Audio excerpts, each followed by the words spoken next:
असली माँ कौन? एक अद्भुत कहानी। ये कहानी 800 साल पहले की है। एक महिला को शादी के 12 साल हो गए थे, लेकिन उसे संतान सुख नहीं मिला था। बच्चे को पाने के लिए उस महिला ने न जाने क्या क्या उपाय किए थे। डॉक्टरों के पास गई थी, बाबा भक्तों के पास गई थी। जिसने जिस मंदिर, जिस मस्जिद, गुरुद्वारा या चर्च में जाने के लिए कहा, उस हर जगह गई थी।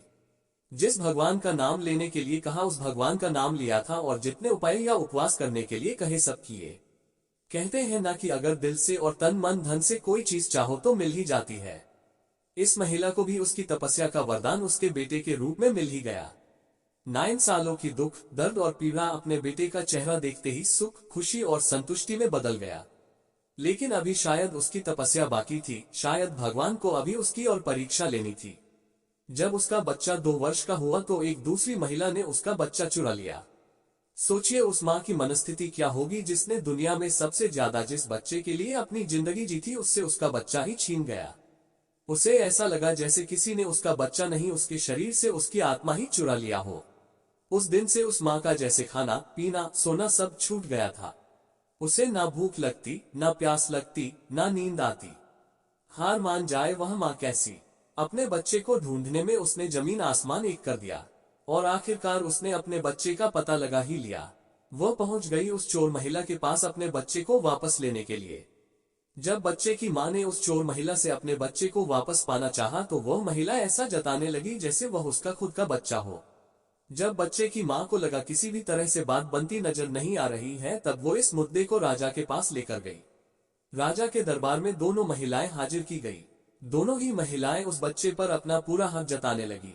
राजा और उसके सभी दरबारी काफी आश्चर्यचकित और हैरान हो गए, क्योंकि बच्चे की सच्ची मां को पहचानने के लिए उन्होंने जितने भी सवाल बच्चे के बारे में दोनों ही महिलाओं से किए, जो उसकी आदतों, उसकी पसंद या उसके निशानों के बारे में थे, दोनों ही महिलाएं उसका सही सही जवाब दे रही थी। जब इस समस्या का समाधान निकलता नजर नहीं आ रहा था, तो राजा ने अपने खास और सबसे समझदार मंत्री से इसका निराकरण करने के लिए कहा। मंत्री ने बिना 1 मिनट की देरी किए तुरंत राजा से कहा कि महाराज, मुझे लगता है कि ये दोनों ही इस बच्चे की मां है। इन दोनों का ही उस बच्चे पर बराबर का हक है। अगर आपको न्याय ही करना है तो सबसे बेहतर तरीका यही होगा कि आप बच्चे के 2 टुकड़े कर दीजिए और एक एक टुकड़ा दोनों माओं को बांट दीजिए। मंत्री की ऐसी बात सुनकर राजा के साथ साथ दरबार में हाजिर सभी लोग उनकी तरफ आश्चर्य से देखने लगे। राजा ने सोचा कि मंत्री के ऐसी मूर्खतापूर्ण बातों के पीछे जरूर कोई रहस्य होगा। वह बिना सोचे समझे ऐसी बात कभी नहीं कर सकते। राजा ने तुरंत अपने सिपाहियों से कहा कि मंत्री की बात पर अमल किया जाए और इस बच्चे के 2 टुकड़े कर दिए जाएं। बच्चे की असली मां ने यह फैसला सुनते ही राजा के पैर पकड़ लिए और बोली, महाराज, मुझ पर इतना जुल्म मत कीजिए। आप चाहे तो बच्चे को उस महिला को दे दीजिए, लेकिन उसके 2 टुकड़े कर मत मारिए। मेरा बच्चा मेरे पास नहीं रहा तो चलेगा, इस दुनिया में तो रहेगा।